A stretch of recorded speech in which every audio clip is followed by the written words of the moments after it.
Wonderful. Sorry, Prabhupada. Morning.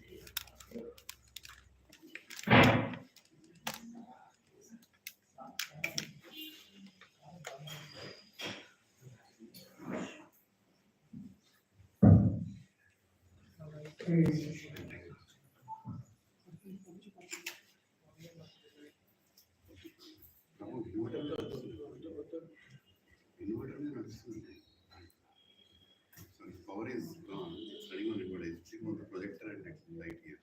Yeah. The whole thing will go on.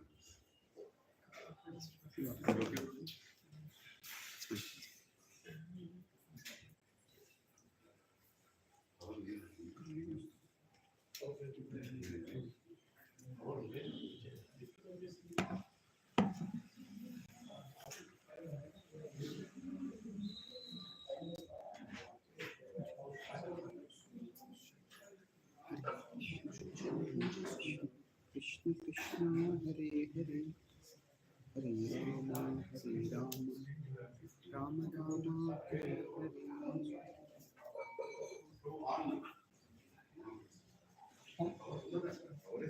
अच्छा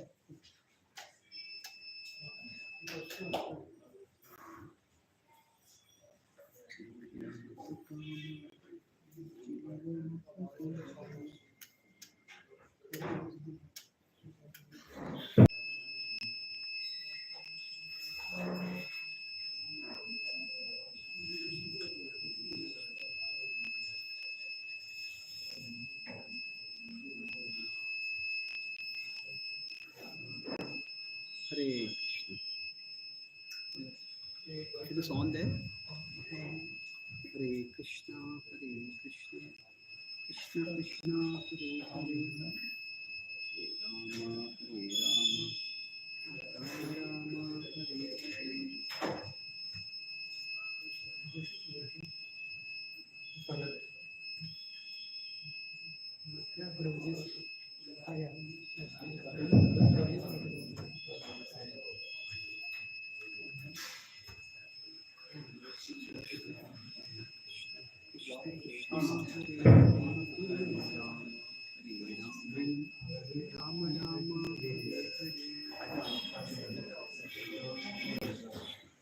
Krishna Krishna Hare Hare Hare Rama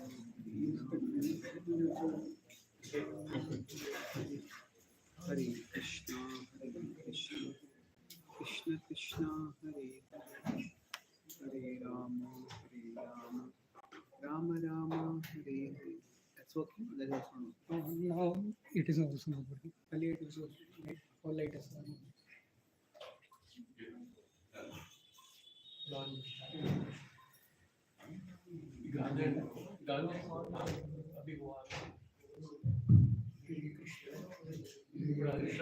This is working with you.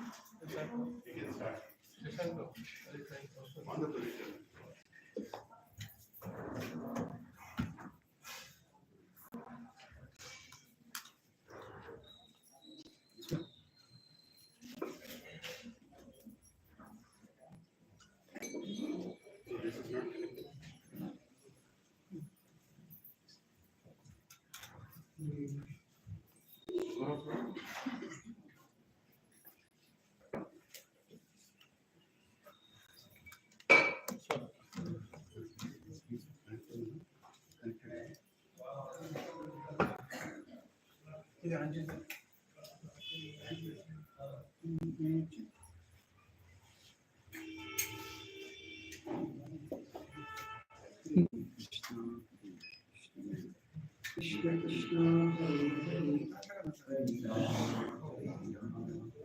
Rama Hare Hare. Om Jnanasya Jnananjaya Chakshurmilitam Yena Tasmai Shri Gurave Namaha. Om Vishnupadaya Krishna Prishthaya Bhutale Srimate Bhaktivedanta Swami Namaste Namaste Saraswati Deve Gauravani Pracharine Nirvishesha Shunyavadi Paschatya Deshatarine वाञ्छाकल्पतरुभ्यश्च कृपासिन्धुभ्यैव च पतितानां पावनेभ्यो वैष्णवेभ्यो नमो नमः। जय श्री कृष्ण चैतन्य प्रभु नित्यानंद श्री अद्वैत गदाधर श्रीवासादि गौरभक्तवृंद। हरे कृष्णा कृष्णा कृष्णा हरे हरे, हरे Ram Ram Ram Hare Hare. Are you comfortable? This is working now. Sorry. Okay.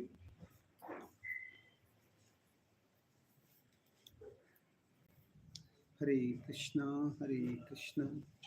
Krishna Krishna Hare Hare, Hare Ram Ram Ram Hare Hare.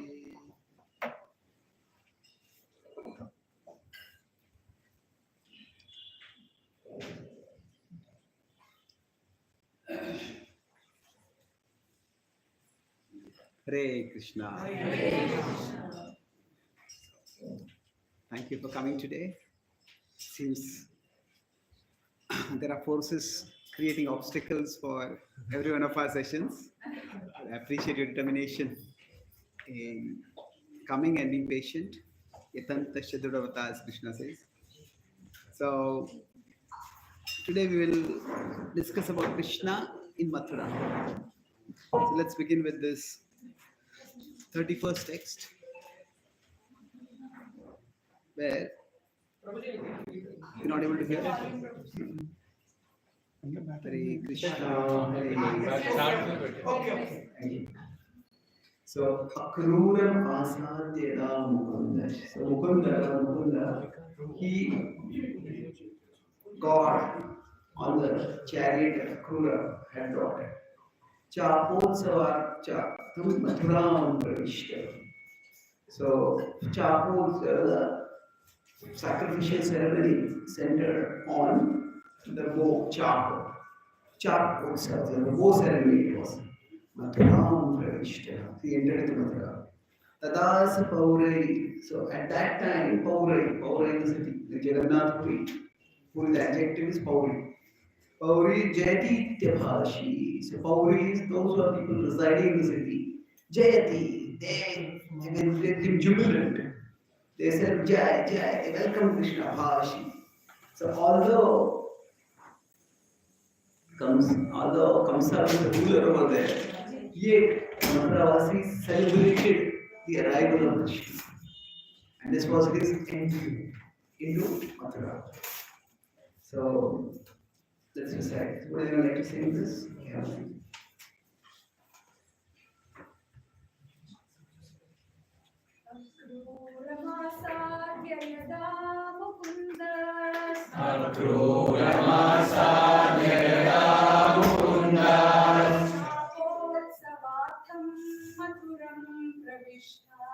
Chapotsavatam Mathuram Pravishta.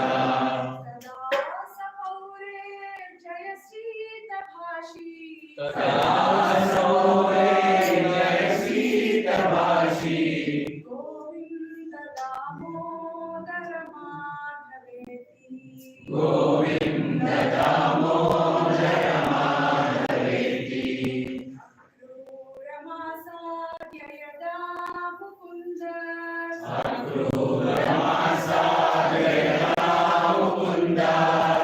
Chapotsavatam Mathuram Pravishta.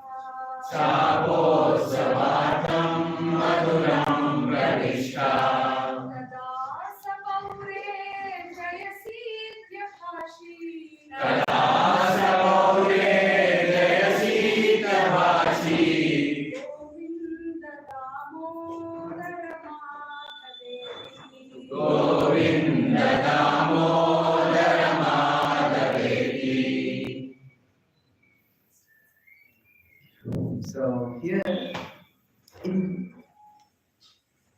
Krishna's life, the first major change, or at least the first major change after he grows up, is Krishna's leaving Vrindavan. If you see in Krishna Lila and Ram Lila, both there are changes. Lord Ram grows up in Ayodhya, but he is exiled out of Ayodhya. And he goes to Nandakaran. Krishna is born and he is sent out. Vrindavan, he goes. Now, there are in the Bhakti tradition, there are parallels between Krishna's Vrindavan stay and Lord Ram's stay in Chitrakoot stay, where there are some similarities talked about. But now Krishna is coming back. In one sense, that he was there in Mathura is not known to anyone except to Vasudeva. And Krishna has been dealing with the demons who have been sent by Kamsa. Now, exactly what happens from the Bhagavatam is not the clearest. But Gopal Chapu and Anandam Chapu make things clearer. So, there are three things which are unclear. Krishna's identity. They all centered on Krishna's identity. Do the Vrajvasis know it? Does Kamsa know it?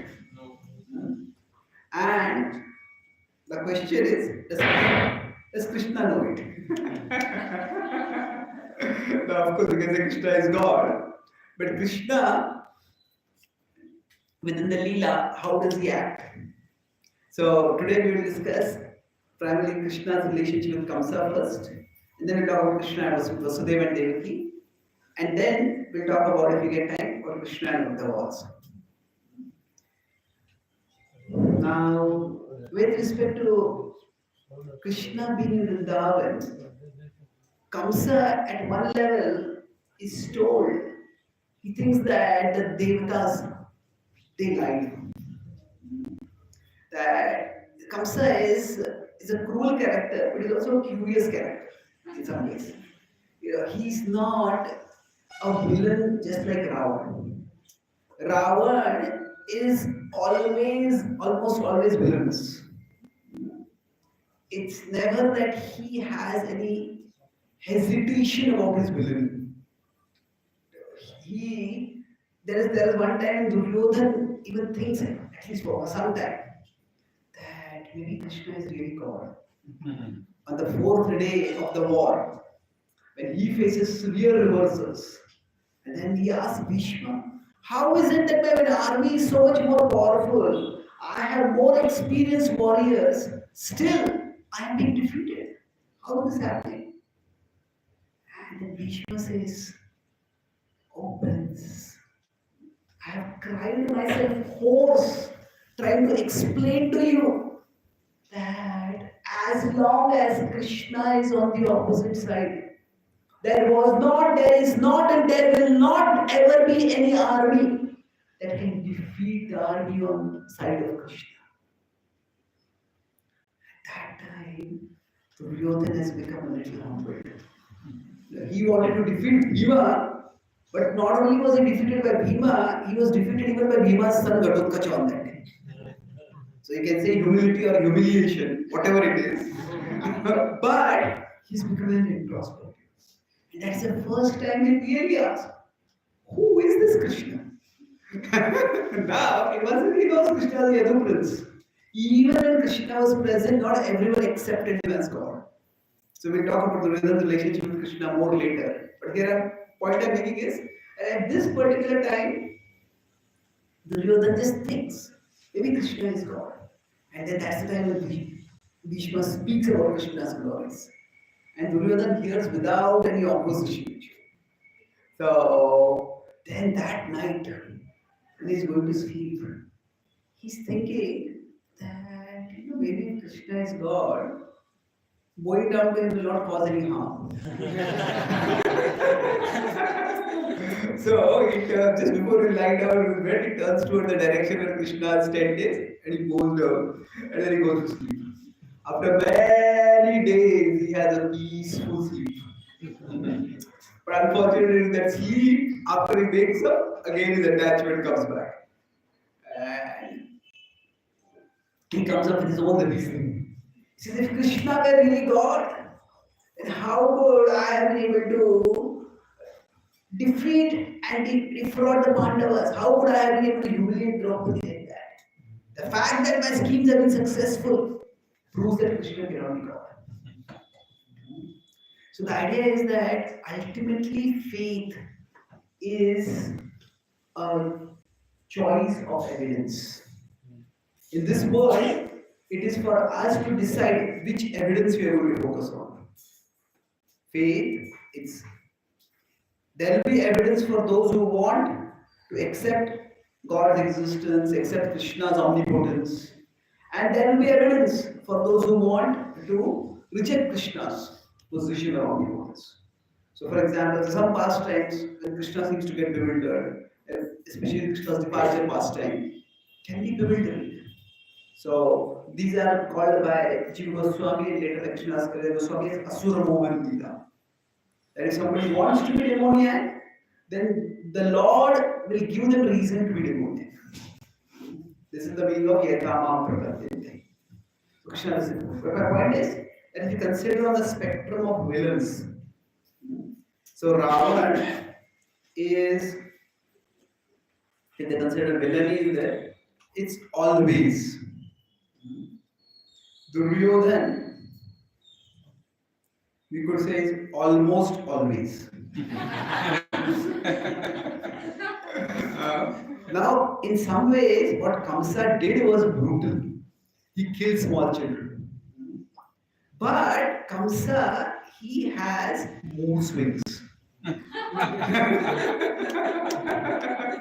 So, initially, he is ready to kill Devaki on her wedding day itself. Now, among sinful things also that a person can do, so there is a degree. If there are wrongdoing or sins, so there is wrongdoing, to kill anyone is bad. To kill one's own sister, even if she's a cousin sister, you're going to protect her.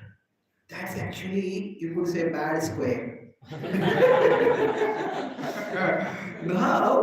Now kill sister on her wedding day.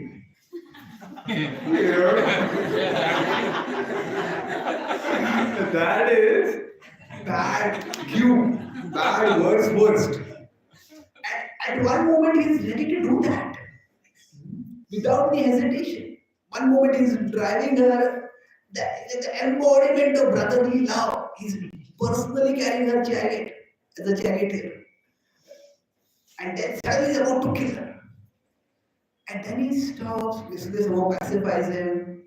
And then when Vasudev brings his son to him, as per the promise, he actually says, your first son is no danger to me, so take him back.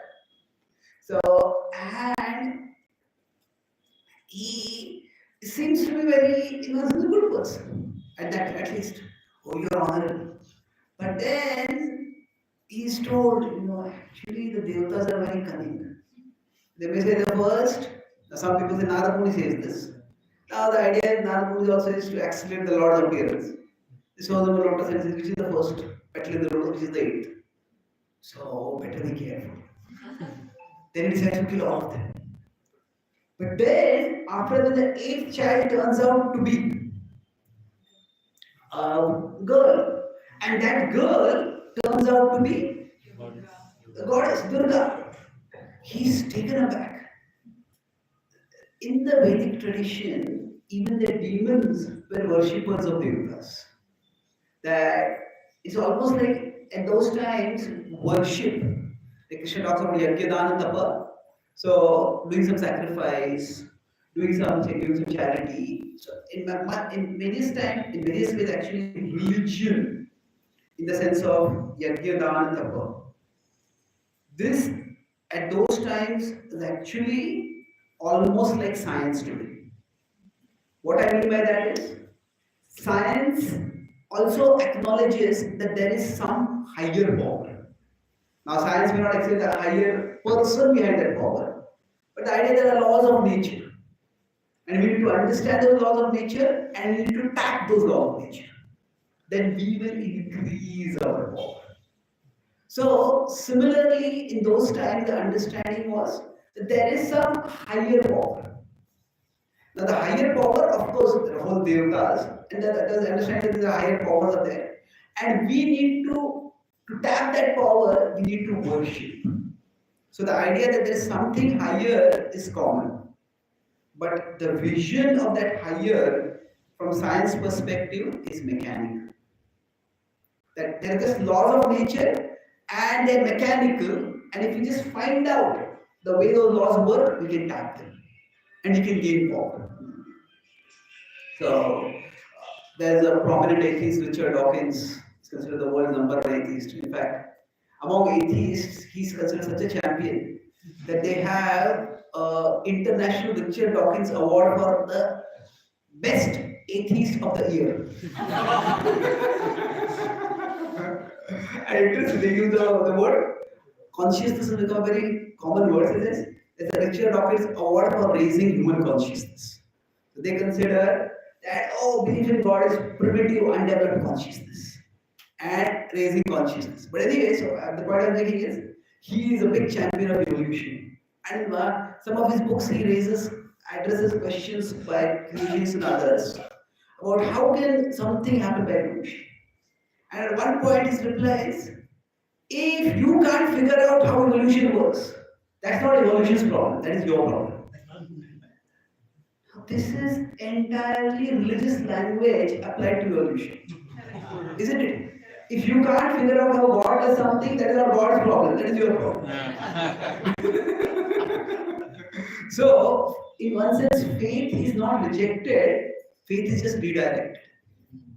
So, the laws of nature have many of the attributes within science which God has. Laws of nature they apply everywhere. Nobody can violate them. They are utterly universal. Now, of course, they are not considered personal and they don't respond to prayers. But the idea is that there is a higher being. So, why am I talking about this is the asuras at those times also would worship. And the asuras would also have brahmanas who would assist them in their worship. Now, the brahmana, generally, the way we look at it, it's considered to be a very saintly, spiritual person. And yes, brahmanas can be that. But technically speaking, if you see the qualities of a brahmana described by Krishna in the Bhagavad Gita, bhakti is not mentioned in the word. Astikya.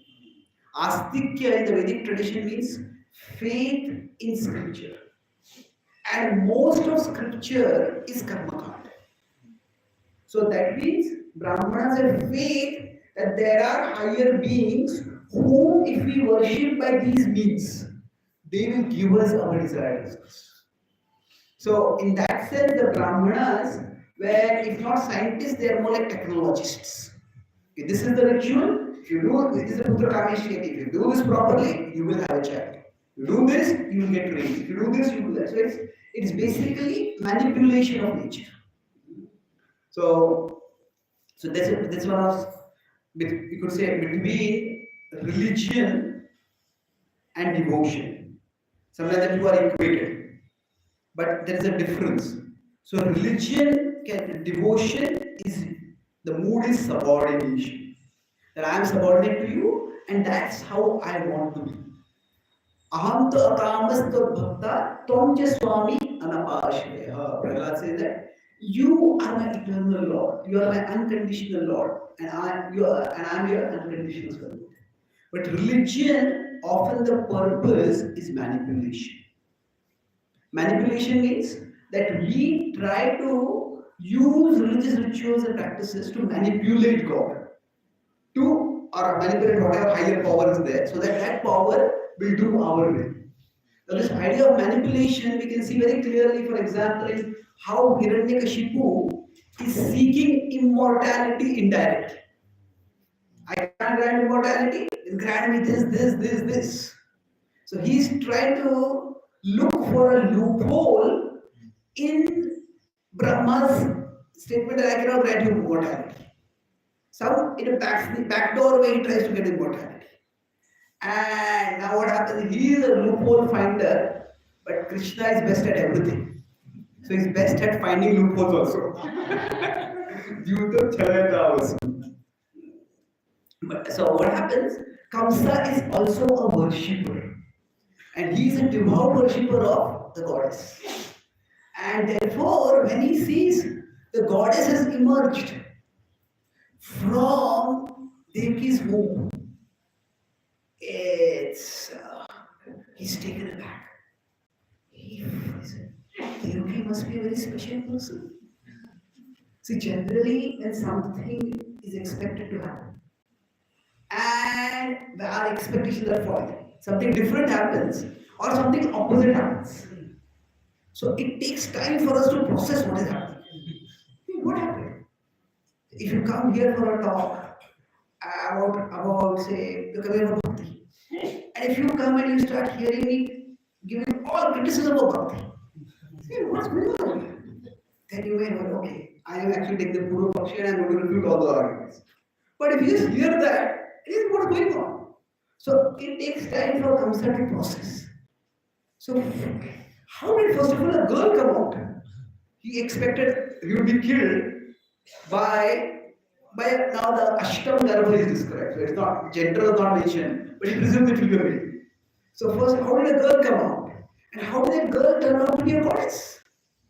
And the goddess, Durga. So he just is difficult to processing that. So first thing he thinks is that the goddess has come out of Devaki, that means Devaki must be some special person. Then he immediately begs forgiveness from Devaki. Then he's, I'm a terrible person that I killed my own nephews, I killed small babies. But generally for many people, when there is an apology, if the apology is followed by a but, then I'm sorry, but this. Then it's almost like you're apologizing from one hand and taking away the apology from the other. Now, we can always clarify. I'm sorry about this, and I would like to explain what I was thinking. But once you start using but, it's like an apology, non-apology. So he says, but ultimately everything is controlled by destiny. And the commentary is correct. He looks at Vasudeva. Vasudeva is the same argument before. Everything is controlled by destiny. He says everything is controlled by destiny. So if your children are killed, it must have been destined. And therefore, please forgive me. He says that actually Kali Yuga has really come. Because in the Devatas speak false. And humans are always speaking false, but Devatas are speaking false. This is really Kali Yuga. So he started thinking Devatas Vani, the Akash Vani was itself false. The 8th child is not going to be the killer. This is how we first make sense that, okay, Devatas were false. But then, after that, slowly, it registers in him what the goddess said. First, the goddess appeared itself was so stunning for him, he had to process that. And the goddess said that, you fool, the one who is going to kill you is gone elsewhere. So, he started thinking, okay, I should be blaming Devaki. And I sought forgiveness for her, I let her go. But, he started thinking, oh, I'm still in danger. That's when it registers with me. So I think what to do at that time. So he decides that he gets Mathura and tries to kill all the children nearby. So he tries to do that, and Mathura goes various places and he does horrendous killing which she does. But she goes to Vrindavan and she gets killed. And Kamsa says, hey, what's wrong? Something must be wrong with Vrindavan. So he said, another demon. Now, all those demons, they manifest the Bhagavad Gita. Yad Gatva Nanivara. They go, they don't come back. Kamsa and Ravana, in one sense, both make the same mistake. That Ravan is in Lanka and his whole army with him. He has all his generals with him. And yet, he sends only one general at one time. He said Indrajit, he says Mahagaya, he says Kumbhakarna. The advantage of having being the defender is that you are likely to have your whole army, unless you send your army somewhere else to fight. So that's why home territory is considered a big advantage. Being like when a cricket match happens on foreign territory is a disadvantage. So Ravan, he never brings out his full force. Because each of his demons tells him, I am confident, I will destroy everything.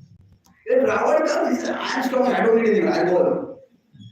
So now Kamsa also, he is confident, and his demonic associate is also confident that I can do it alone, I don't need anyone. That's why one by one he sends demons.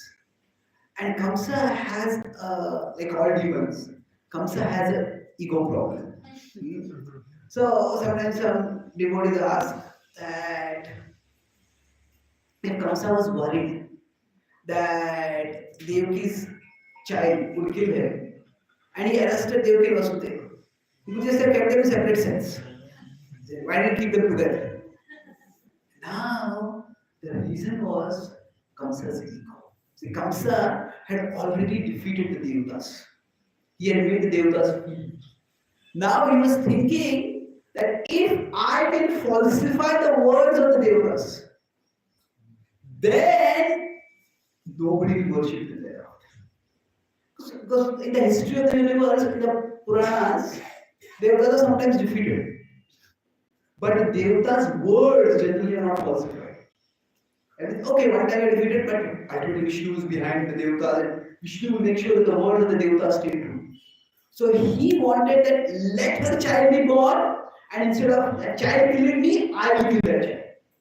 In that way, I will prove that my power is greater than the Devatas' power. And in that way, the faith that humans have in the Devatas will be destroyed. Then my power will be unchallenged. So he decided, with that plan, he let Vasudeva and Devaki stay together. So now, when again and again his demonic associates were being killed, Kamsa decided that now I need my full strength. So he decided, let me have the home advantage. I will call Krishna over here.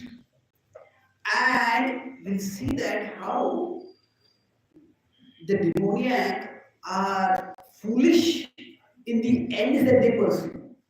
They are going against Krishna. But sometimes the means that they use, they are not foolish, they are intelligent, they are cunning. So when Duryodhana wanted that Yudhishthira should come for gambling, Duryodhana didn't send Dushasana. Whom did Duryodhana send? Vidura. He pressured Dhritarashtra, and Dhritarashtra sent Vidura. Similarly, when Kamsa wanted to get Krishna to come, whom did he send? Akrura. So when Akrura came, now Krishna was very respectful to Akrura. Akrura's journey to Vrindavan also is very illustrative about how we should go to Vrindavan. But with Akrura, Krishna comes back. And when Krishna returns to Mathura, where from the world's perspective he is coming for the first time. So at this particular point, does anyone know that Krishna is actually the 8th child? Well, Vasudeva of course knows, Vasudeva Devaki know. Nanda Maharaj Yashoda, they don't know. Now, if we consider Kamsa, he suspects. But for him, he has no way to know that the one who is going to kill is already born elsewhere. Is already elsewhere. Now, that particular phrase, Jiva Goswami in Gopal Chandu analyzes elaborately. To say that he says that actually, what the goddess is saying is not just that the one who is born, one who will kill you, is elsewhere, is born elsewhere. So the phrase is a little ambiguous. Sanskrit is a language which is rich with the potential for multiple meanings. So he says that actually proves that Krishna was also born in Vrindavan. Because the main storyline is that Krishna was born in Mathura and was taken to Vrindavan. Our acharyas say that Krishna was born both in Vrindavan and in Mathura. There are two different manifestations of Krishna. There is Vasudeva Krishna and there is Vrindavan Krishna.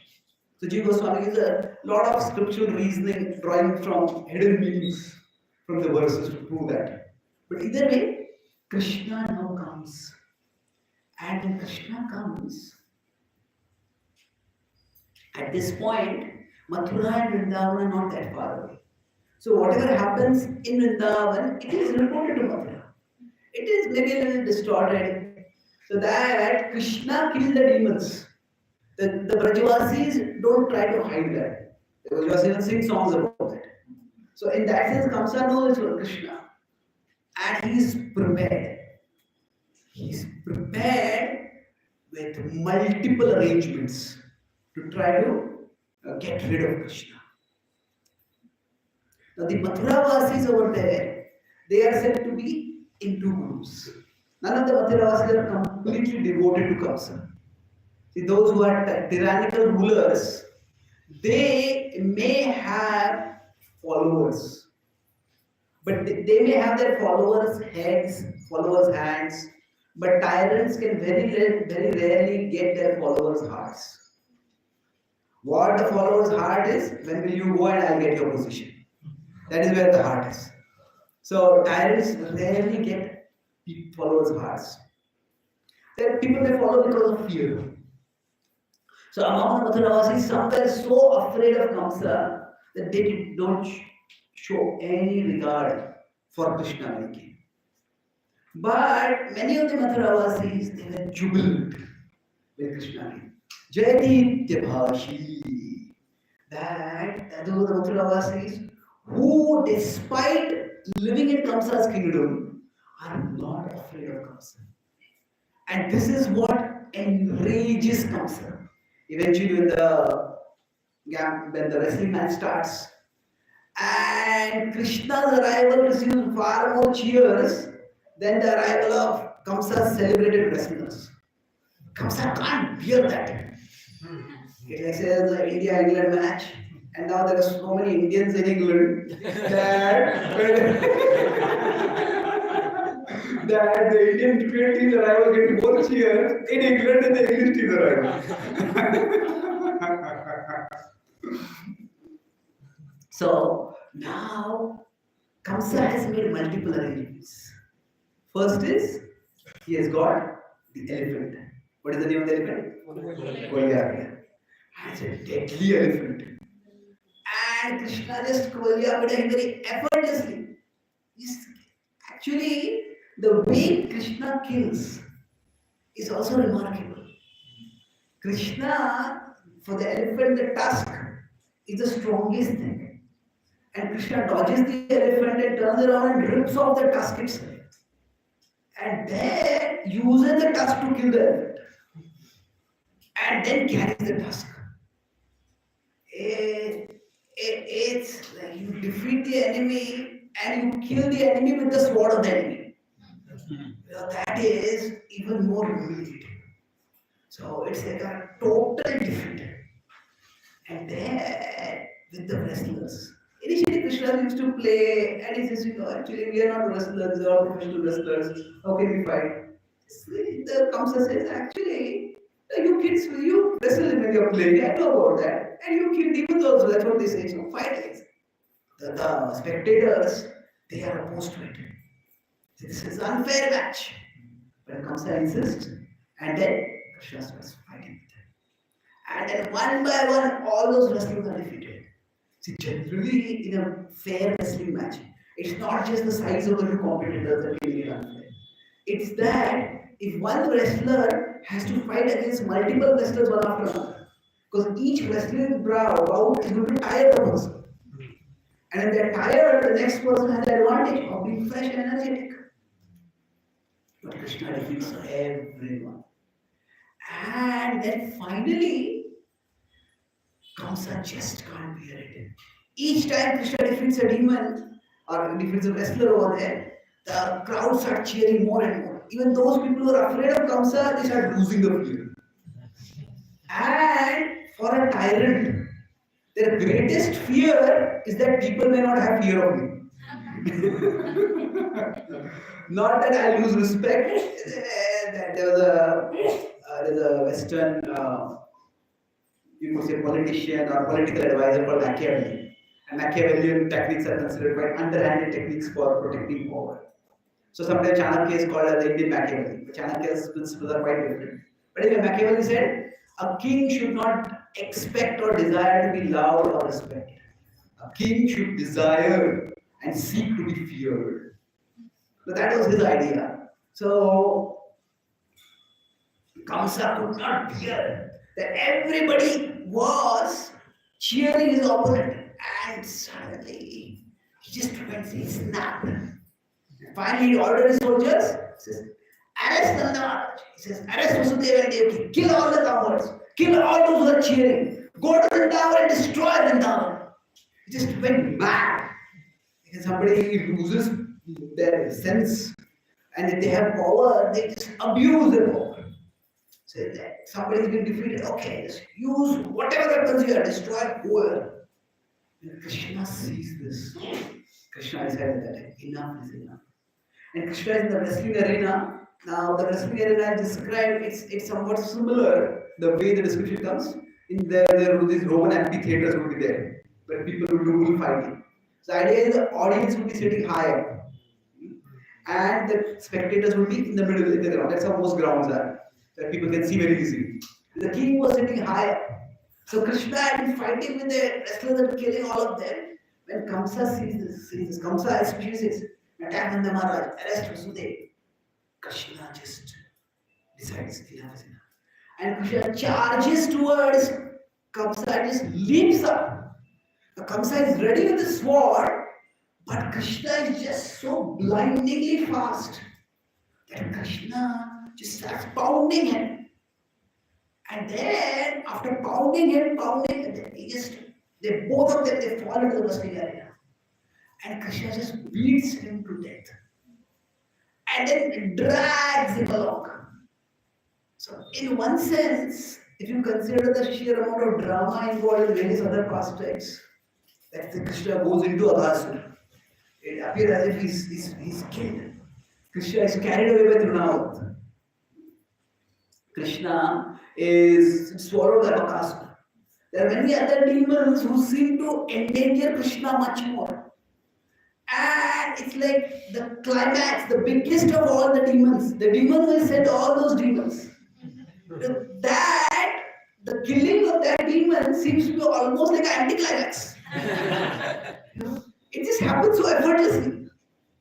No big fight, Krishna is never really in danger. So what is happening over here? So actually this is how Krishna is winning the hearts and the confidence of the Mathura Vasis.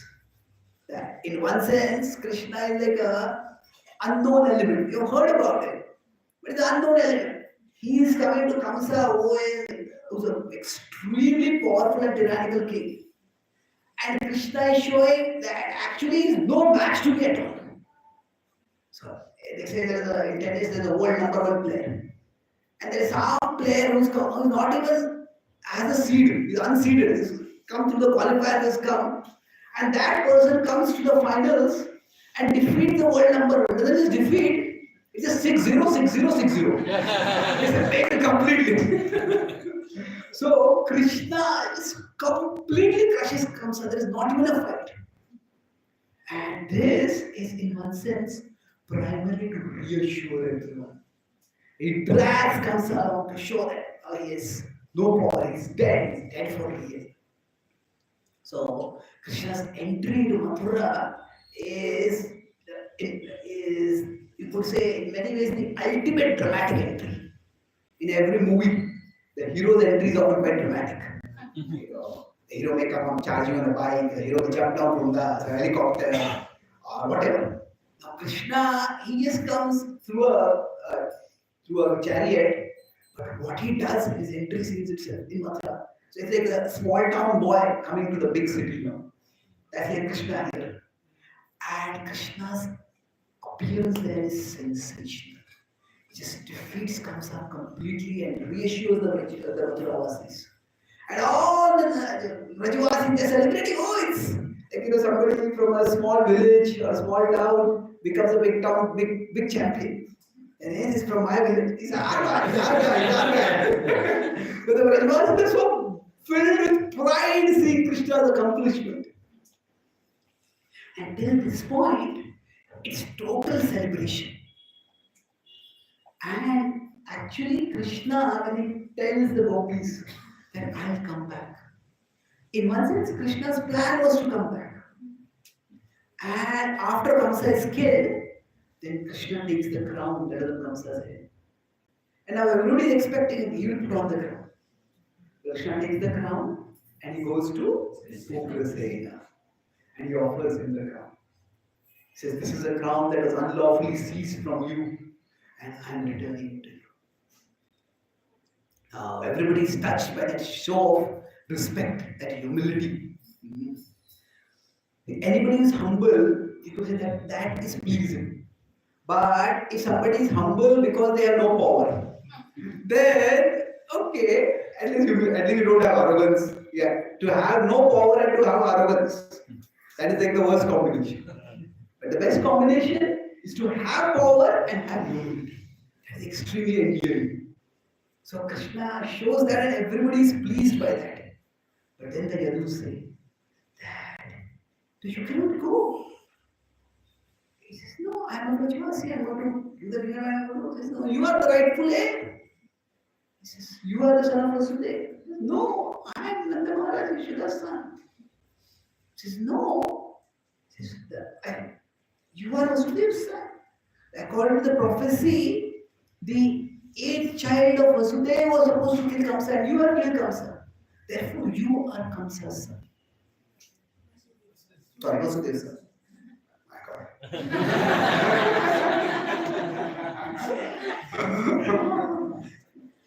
So, now, Krishna is just not ready to accept this.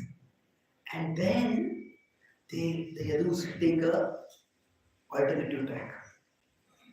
And the general tradition, in the Vedic tradition, is that when any good character or any good person is doing something bad, that time don't name the person. If somebody does something good, name and glorify the person. If somebody is doing something bad, just mention. So here in Gopal Jampu, in some ways, the Yadus have been portrayed as the guys who keep Krishna from going to Vrindavan. So the Yadus say this is correct. Which Yadu says, it is not that Vasudeva says this. The Yadus say this. So, the Yadus, they take a different tack. And what they say is, that Krishna, you protected us from Kamsa, but actually if you go away, we will be in double danger. He says, there will be the allies of Kamsa who will want to attack and take revenge. And there will be other kings who will want to grab the power that Kamsa has. So even those who are supporters of Kamsa, those who are enemies of Kamsa, both will attack us. You have to stay here to protect us. And this appeal, Krishna can't say no. He recognizes the gravity of that danger. And that is when now actually the task falls on Krishna to go and tell Nanda Maharaj that I am not going to come back. So we'll discuss that from the perspective of the Brajavasis. But let's recite this song and we'll go back to the previous verse. So let's recite this. Once, otherwise we'll recite Akrura Masa. Yada Mukundas Mathura Masadya Yada Mukundas Chapotsavatham Mathuram Pravishta Chapotsavatham Mathuram Pravishta Tata Sapaurer Jayasitya Bhashi Tata Sapaurer Jayasitya Bhashi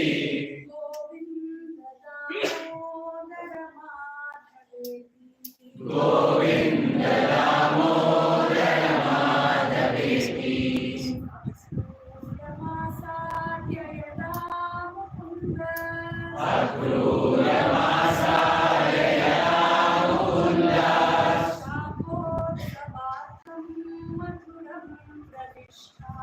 चापोत्सवार्थं मधुरं प्रविष्ट कदा सपौरेर्जयसीत्यभाषी कदा सपौरे जयसीत्यभाषी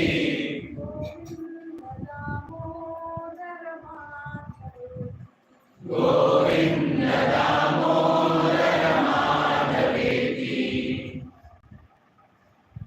So now here, Yashoda Mai's plight is being described. That in one sense, Yashoda Mai does not really oppose very vehemently Krishna going to Vrindavan, going away from Vrindavan. She's concerned because it's her mother. She mother is a child. First time the child is going away from home to another city. And wherever Krishna has gone, it's just out of the village nearby. So what is her plight is described over here. So Kamsasya Dhutena Yadaiva Nitau. So at that time, the Kamsasya Dhutena at that time took away. Vrindavanantad Vasudeva Sunam. So now does Yashoda Mai know that this is Vasudeva's son? No. But actually that is the in one sense the reality. And that's going to change their life forever. So Yashoda Mai, she is the queen of Vrindavan. She is an elderly lady. She cannot cry in public in front of everyone.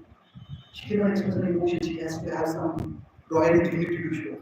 So she goes inside. So this is contrasted with the younger gopis.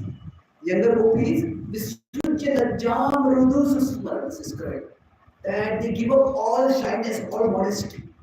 Generally the younger gopis are restraining their emotions because it's a conservative culture. And the gopis and Krishna are not married.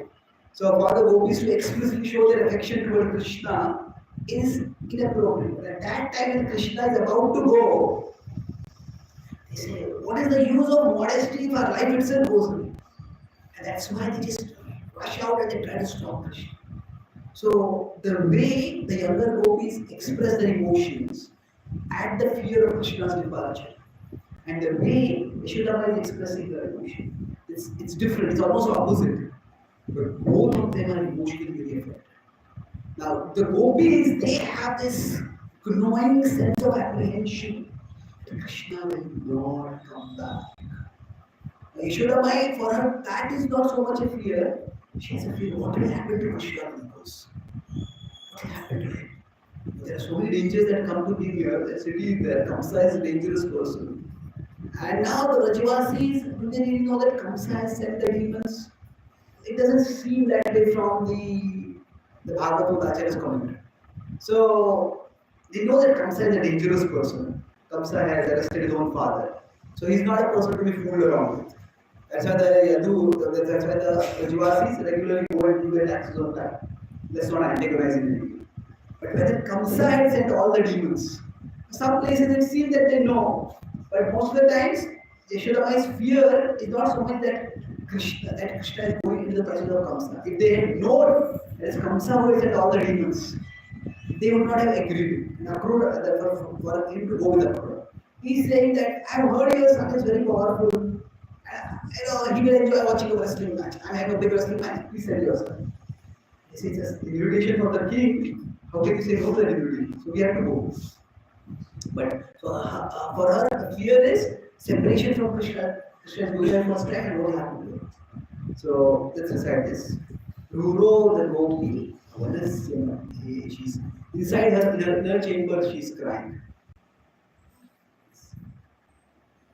Kamsasya Dhutena Yadaiva Nitau Kamsasya Dhutena Yadaiva Nitau Vrindavanantad Vasudeva Sunu Vrindavanantad Vasudeva Suno Ruroda Gopi Bhavanasya Madhye Ruroda Gopi Bhavanasya Madhye Govinda Damodara Madhaveti Govinda Damodara Madhaveti Kamsasya Dhutena Yadaiva Nitau Kamsasya Dhutena Yadaiva Nitau Vrindavanantad Vasudeva Sunu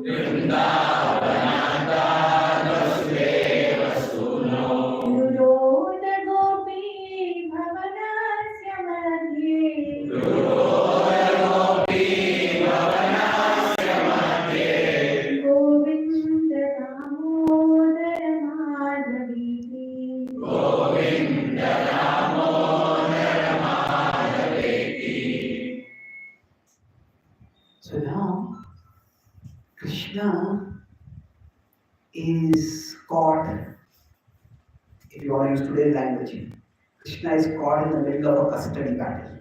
You know, when a husband and wife is separate, then they will fight over the child. But here, they're not fighting so much over the child has to communicate to both parties. So, at one level, Krishna is God and he's omnipotent. But another level, Krishna is just a 10-year-old child. And he has to tell Nanda Maharaj that I'm not going to return. At that time, he does. So Nanda Maharaj sees Krishna has come, and just by his expression, Krishna had to contain himself. This is what happened. This should be a moment of celebration. This should be a moment of great joy. What has I told you? And then he says, now based on my healing of Kamsa and the prophecy, they are claiming that I am their child and I should stay there with them. And the Maharaj also, there has been a feeling of fear, for example, premonition, something bad will happen. And then he hears this, and he gives a sarcastic laugh. He says, it is our fortune that great people are claiming as theirs what is ours. And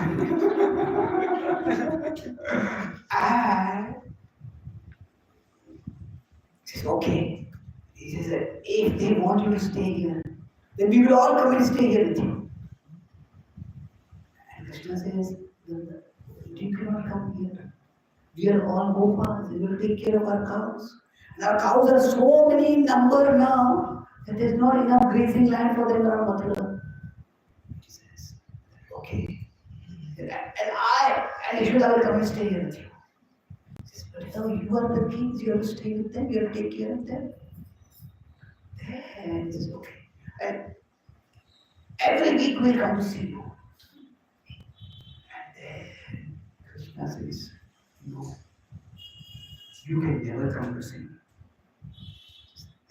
Will you come to see us then? He said, I cannot come to see you. So I have to stop you. He said, no. He said, now I have made powerful enemies. And if they come to know how dear you are to me, then to get back to me, they will attack you.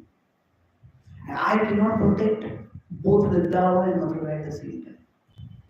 Therefore, let the world think that I have nothing to do with you anymore. That I just happened to stay there because my father was in jail. And as soon as he came out and came back to power, I have come back and now I have nothing to do with Vrindavan. Just hearing those words causes Nanda Maharaj's heart to tremble. Will you have really nothing to do with Vrindavan? Now says, how long? He said, just wait till I finish killing the demons. Then I will return. Now we need to go back. And he says, but I will send messengers. He said, okay, send messengers as disguised as possible. They should not seem to be messengers coming from Vrindavan. So now in this way, Krishna returns. And then Krishna returns. When Krishna returns to Mathura, the palace, and the Maharaj returns, the heart that is heavy with emptiness and sorrow. At this point, now Krishna, when we live in a community, when we live in a society, we have different dynamics with different people. And with each person, we have to act appropriately. It's the appropriate emotion required of everyone. If suddenly the power goes off, and say the mother and the small child are there at home, then the mother may herself feel afraid a little bit. The child is afraid, and the child says, Mommy, I am afraid. The mother says, I am also afraid. That won't work, isn't it? Even if the mother has some emotions, the mother has to restrain her emotions and pacify the child. So, like that, now Krishna is overwhelmed with grief. And Krishna comes before the Suteva Devaki. And what does he do at that time? What Krishna speaks there is so amazing. See, Krishna himself demonstrates. I told earlier that in the Bal Leela, it's mostly, or the Krishna Vrindavan Leela, it's mostly for relation. And most of Krishna's actions, they are neither imitable nor are there's like much that life lessons we can draw from them. We can, but it's a little difficult. But Krishna, when he's in Mathura, he starts showing such maturity. When he's with his parents, it's the parents will be feeling, oh, our child, we could not protect him, our child, we had to keep him far away. That now he's coming back. Sometimes, if say a child is given away by the parents for whatever reason, and the child naturally develops attachment to whoever raises them. And then the child comes back to the original parents. The child may not want anything to do with it. The child will question, why did you abandon me like this? Why did you send me away like that? That is the argument Karna uses. Kunti abandoned me, now why should I go back to her? So that's a perfectly reasonable argument to them. Of course, Karna's context is that he is not just going back to Kunti is refusing to that. He's staying with Duryodhana, who is Adharma personified. In this case, the parents will be having that sense of, we didn't do anything for our child. And what Krishna speaks, he says, because of me, you had to suffer so much. Because I was to be born from your womb, so he turns to Devaki and says, you had to see. You have to witness so many of your children being killed right in front of your eyes. A child is meant to serve his parents. But right from even before I was born, I caused tribulation to you. And after I was born, I went away. And after that also your tribulations continued. But at last, now that Kamsa is killed, now I can do my service to his parents. Whatever feeling of guilt or remorse or reservation was there in Krishna's endearing sweetness just removes it completely. It's similar to what Bhishma does. When Yudhishthir is filled with guilt. Why cause so much death? And he comes before Bhishma saying, my grandfather is in so much pain because of me, because of the war that I fought. And the first thing that Bhishma says is, Aho kashtam aho anyayam yadyuyam dharmanandana. Oh, you are Dharmanandana, you are virtue personified, the son of Dharma. And yet you had to suffer so much. So he just completely changes the dynamics of the discussion. This is what Krishna does with Vasudeva and Devaki. And then, as a way of showing that I'm not just speaking words, Krishna arranges for Devaki's sons to come back to her. And mother, her fondest desire is to offer her breast milk to her child, one of her desires. So she does that to her children. And those children, they go back. They go back to a higher destination. Acharyas of the spiritual world. So Krishna stays on. Now Krishna has gone far beyond the breastfeeding age by this time. Mother Yashoda is not breastfeeding. And Devaki, her child has gone far. Her child was almost 10 years ago. But at that time, just to fulfill that desire by mystical arrangement, Krishna fulfills that desire of Devaki also. And that way, what Devaki has missed in raising the child, Krishna offers that all to Devaki. Raising him and raising the other children also. And it is in this context, at this point, eventually, exactly it's not described as in the Bhagavad and Acharyas, but at this point, Krishna arranges for Subhadra also to come back. Now, where Subhadra is, there are different Acharyas describing different things. We're not going to that at this point. Even the interim where she is. But basically, everything that his parents have lost, Krishna gives it back to him, and Krishna gives more to him. While he's doing this, Krishna himself is in immense agony, in separation from Vrindavan. He longs. This is a small child who has suddenly been taken away from home and has been given big responsibilities. He is trying to take up those responsibilities, but still he's a child away from home. And Devaki on one side is so joyful to have Krishna back. But Vasudeva notices that actually, while Devaki is showering affection on Krishna and Krishna is reciprocating, but Krishna is not really very comfortable with Devaki. That he is like there are adults who act like children and there are children who act like adults. Adults who act like children, they are just emotionally unbalanced, they are moody, they throw tantrums. That's quite ugly. Now, children acting like adults is laudable, they're taking responsibility. But as parents, we don't want our children to not have the experience of childhood. Sometimes life is very difficult. Some people have to grow up very early, but they have to take up so much responsibility. So Krishna is putting out a brave face. But Vasudeva says that he's not really comfortable, he's not being like a child with Devaki. So he thinks, what can I do? That's when he calls Rohini back. He thinks that Rohini is one person. The children need some constancy in their life. Especially if say, even if children are with their parents, but if the parents' job is constantly changing, and they are going from one school to another school to another school, one home to another home to another home, it's very difficult for them to change. They say now for Krishna, it's a complete change of environment, complete change of people. And not only complete change of people, it's like a new people, not Vasudeva and Devaki, but other Yadus. They don't want Krishna to talk about Vrindavan also. They want that Krishna should just forget Vrindavan.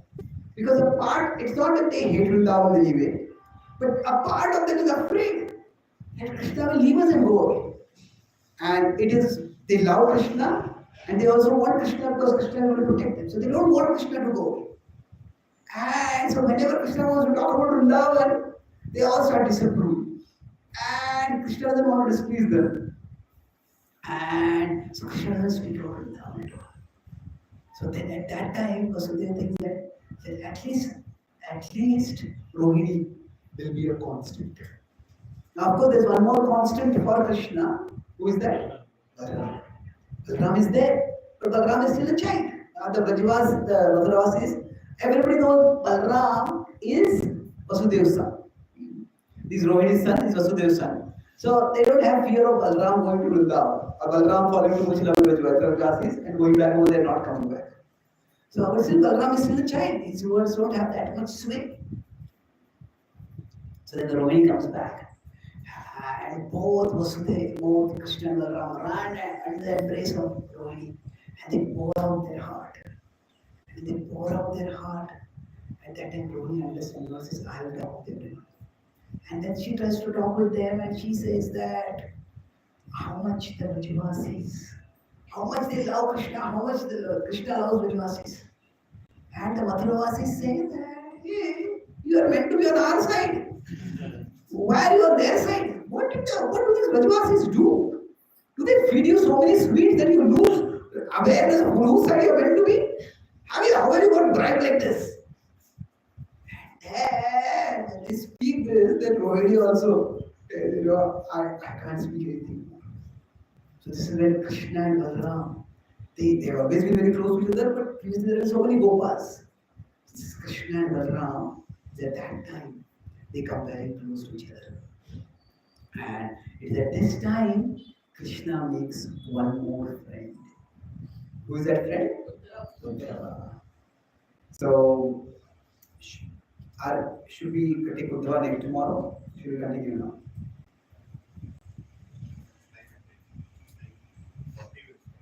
Sorry? Okay, so how many of you have questions till now? Okay, 1, 2, 3, 4. Okay, we will see. We will try to take over Uddhava because Uddhava is in Dwarka also. So we'll talk about it in Dwarka also like this. So I'll summarize what I discussed. Oh boy, I hardly wrote anything, is it? Okay. So we mainly talked today about two relationships. One is for Krishna with Kamsa, and we discussed how Kamsa's ego was there, because of which he wanted to kill.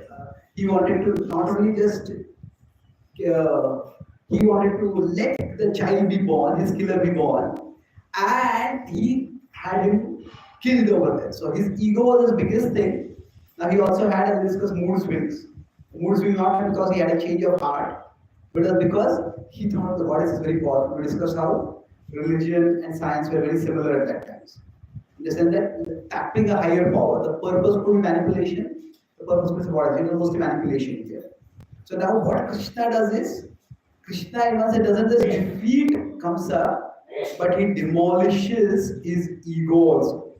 Like effortlessly killing all the demons that he sends in, removing all the obstacles, and then in one sense it's an anticlimax, it's killing, but the anticlimax is actually fitting, because it culminates in Krishna's dramatic entry and showing how the person who was supposed to be a terror for the whole universe is no terror, is no match even for me.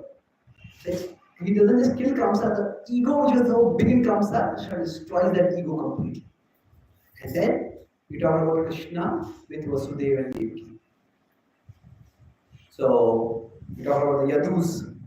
They are like unnamed villains over here.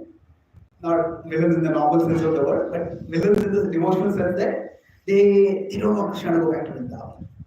So Krishna is like a child who is now acting like an adult.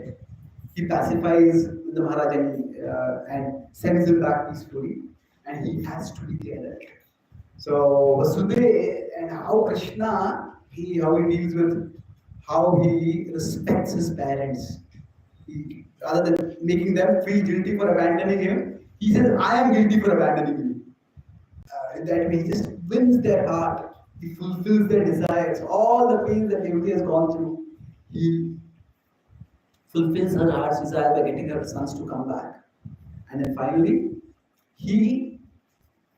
Vasudeva sees what he's going through, and Devaki comes over there. Rohini is brought back over there. But still, this is the time when Krishna and Balaram, they come closer to each other, because they are the only two people who are regularly there, and they get to talk with each other about all in the. So how Krishna's relationship with Dwarka and what happens in Dwarka, we'll discuss in our next session. Are there any questions? Where is the mic?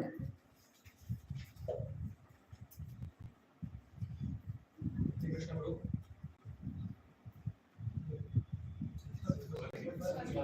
Hare Krishna Guru, like in Prabhupada book, sometimes we read that when Krishna kills any demon, so it goes to spiritual world, and sometimes we read that they go to Brahmajyoti and again fall down. So the second thing is nullifying person. So how can we respond? See, it depends on the context of the thing. Generally speaking, the Bhagavatam's focus is on the special merciful potency of Krishna, of the Supreme Lord ultimately, but specifically of Krishna also.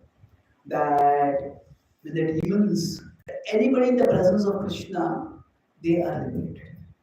And this is something which not necessarily all the Vaishnava Sampradaya also accept. That the Vaishnava Sampradaya say that if a demon is a demon, and demon is killed, and they will still be punished because they have done demoniac activities. But the focus, it depends on the focus. The focus on the demon has to suffer, but they did so much wrong. That is not enough as a suffering. But the focus on Krishna and Krishna's mercifulness, then whatever be your particular, whatever that person's qualification, disqualification, disqualification, whatever it might be. But still, Krishna is so merciful. The Bhagavatam's mood is that contact with Krishna in any way is purified. Gopya Kama Dayarkam So Dveshya Chaitya Devamurva. So it is said that not all the gopis were pure devotees. Many of the gopis were pure devotees. Some of the gopis were also Devakanyas, they were Apsaras. who were attracted to Krishna because they were so handsome. But through their attraction toward Krishna, they became purified. When they became calm. So the focus of the Bhagavatam is on that connection with Krishna is enormously beautiful. Whatever be the motive and whatever be the background of the person. But even in our own tradition, when Rupa Goswami is talking, he says, Anukulyena Krishna Anushilena. Krishna may reward anyone who remembers him. But our purpose is not just to be rewarded by Krishna. Our purpose is to serve Krishna, to please Krishna. That's why Anukulyena, favorable destination. Favorable disposition has to be there. That's why Maricha's calculation from one perspective is totally wrong. Maricha thinks that either I will be killed by Ravan or I will be killed by Ram. If I am killed by Ram, I will be liberated. So people say, okay, he's thinking from the perspective of liberation. But in that, you can worry about at whose hands you will be killed, or you can worry about whose hands are you becoming. For whom are you working? So in one sense, he works against Ram. So that is although that knowledge is there of Ram's potency, but it's selfish knowledge. So in that sense, the specifics of the demon's destinations, you don't have to emphasize it too much. It's talked about, but the purpose of talking about it is not that the demons are liberated. The purpose is contact with Krishna is so auspicious. So generally speaking, in any pastime, there is the point, and there is the point of the point. Point of the point means why is this being said? So we need to focus on the point of the point, not just the point itself. So for example, when the Bhagavatam describes, or Shukadeva Goswami is describing to Parikshit Maharaj that by one chanting of the name of Narayan, Ajamal is delivered. Now at that time, Parikshit Maharaj will say, hey, then you shut up now, I don't need to hear 7 days. When the Takshar bird comes, I chant one Narayan. That's not the point is not that this one chanting will liberate. And therefore we all that we need to do is one chanting. The point is that how merciful Krishna is. That even by one chanting of one name unintentionally one can be liberated. Then if we develop a personal relationship, we try to serve lifelong, why will he not deliver us? So that's really the focus. So now, coming back, so with this background, so generally as devotees, we shouldn't be focusing too much on the destination of the demons. The focus is on the mercifulness of Krishna. But within that, generally for somebody to go to the spiritual world, there has to be at least some level of service attitude. If there is no service attitude, a person by Krishna's contact with Krishna can be freed of all sins. But the spiritual world is not just a location, it's also a disposition. If somebody goes to the spiritual world, but they don't have love for Krishna, then they go to the spiritual world and everybody's talking about Krishna, and they what is the cricket match score? So the desire for Krishna cannot be forced by Krishna.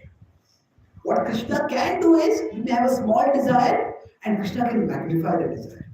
If we have a small attraction toward Krishna, Krishna can reveal the attractiveness in such a splendorous way that the small desire can grow. But that small desire has to come from us. Or at least a small expression of the desire has to come. So it is described that some demons, like say Putana, at one level when she saw Krishna, there was, she felt that this is a sweet baby, I'll feed it. And just a moment that thought came. Oh, this is like a sword covered by shade, dangerous, I don't be careful, I want to kill it. That is a prominent thought. But at least that little maternal desire was there. For a moment it was there. And he didn't try no maternal action. It was a vicious action. The maternal mode of breastfeeding was just an excuse. But still, because that there was slight, something was there. So she became a nurse in the spiritual. So those demons who have some attraction, appreciation, some service attitude, They can go to the spiritual world in the sense of going to Krishna's abode and becoming Krishna's associate. But those who have none of that, they will be cleansed of all their sins by contact with Krishna. They will go to Brahmajyoti. For them to go further, see, Krishna is merciful, but Krishna is not forceful. Krishna does not override the soul's free will. See, the soul does not have any desire to be with Krishna. Krishna won't force that person to be with him.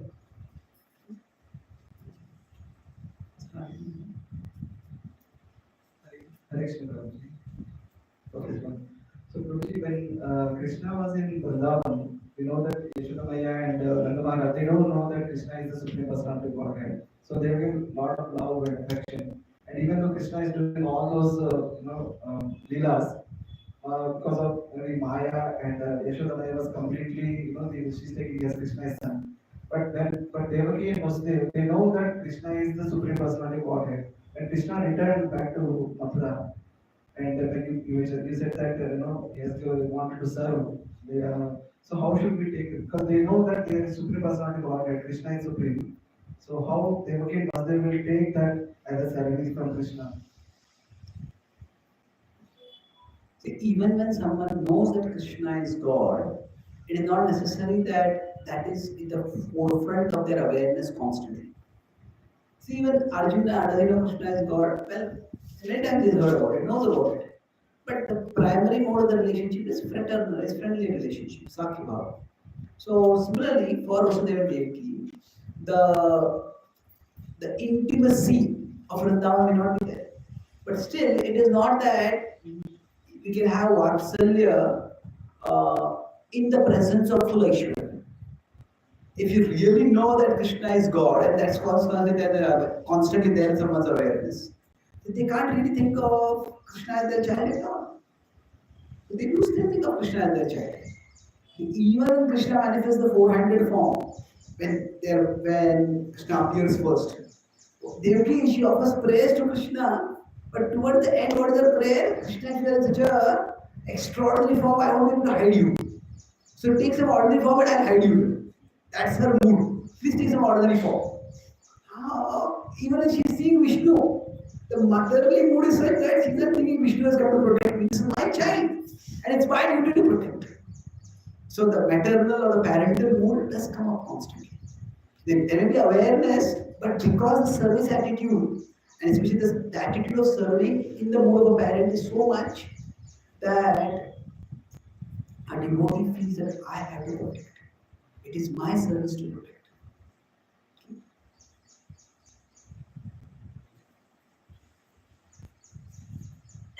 So Prabhupada, when he came to Juhu temple, when he wanted to build the Juhu temple, his prayer, as Lilananda depicts in the deity that Prabhupada has mentioned, he doesn't say that his prayer is, Krishna, please help me build this temple for you.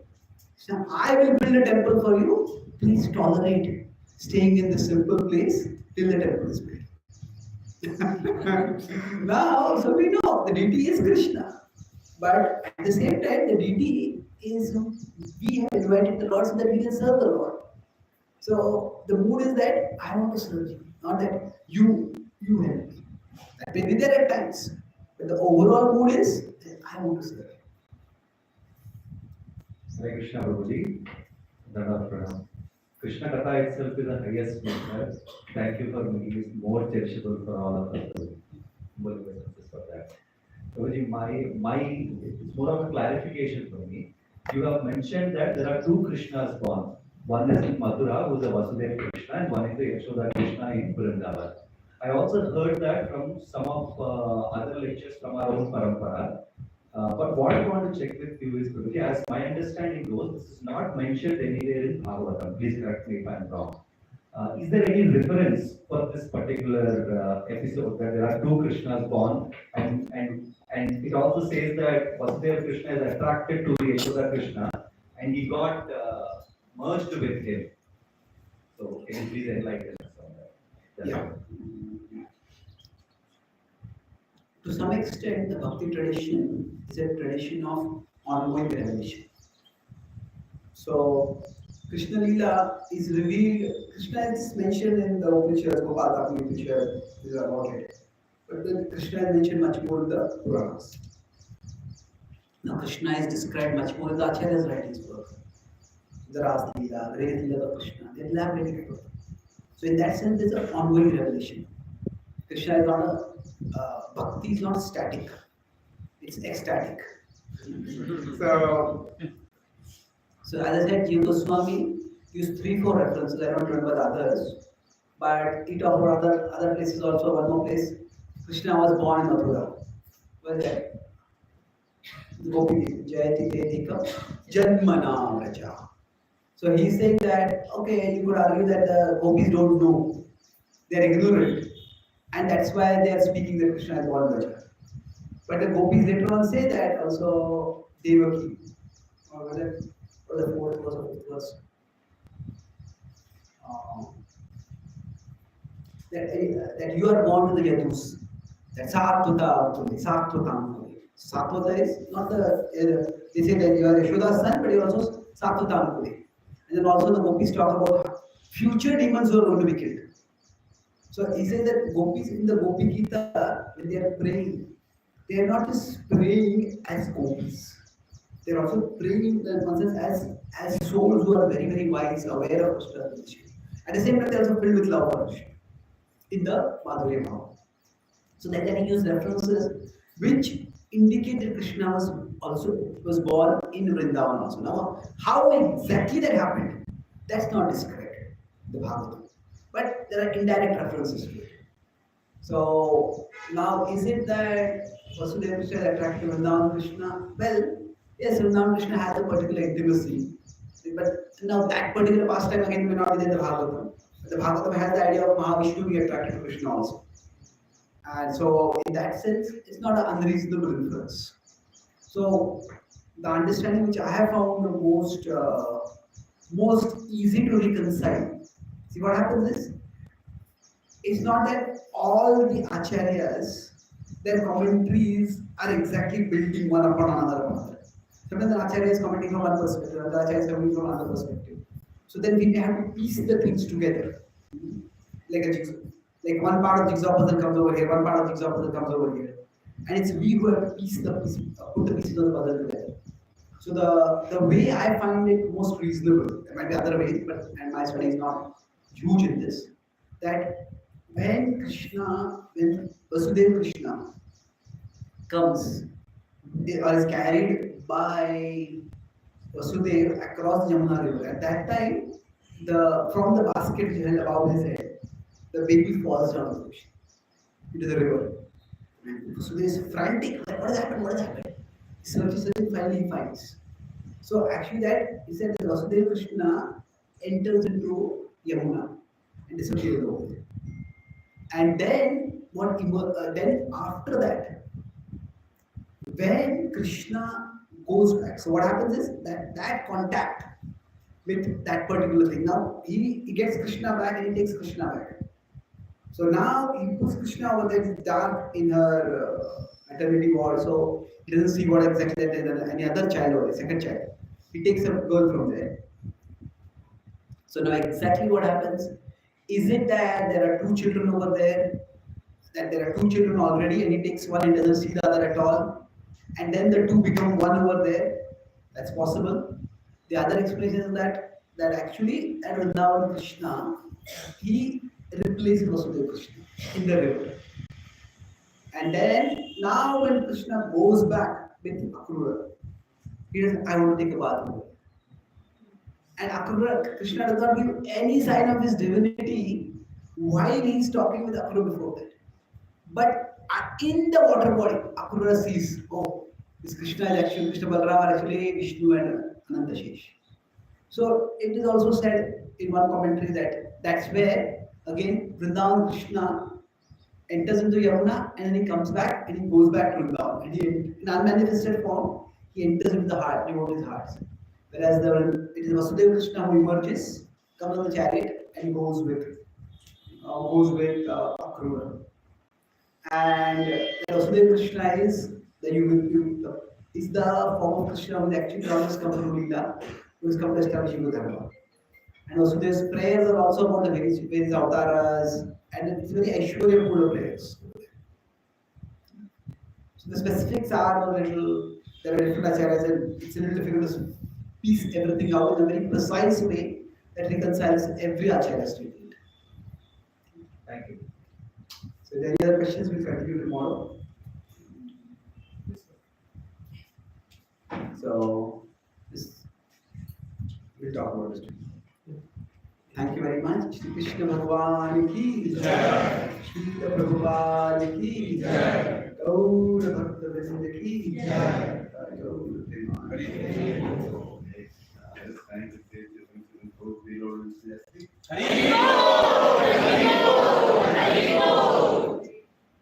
So thank you for being on time today. We almost started at 8:10. So let's try to be there so that we have more association probably. Since everybody has to go to work, meetings, trying to be as accurate to the time as possible. So please honor Prashad. Shall I? Ready? Yeah, Prashad is there. Please take Prashad. Thank you. Hare Krishna.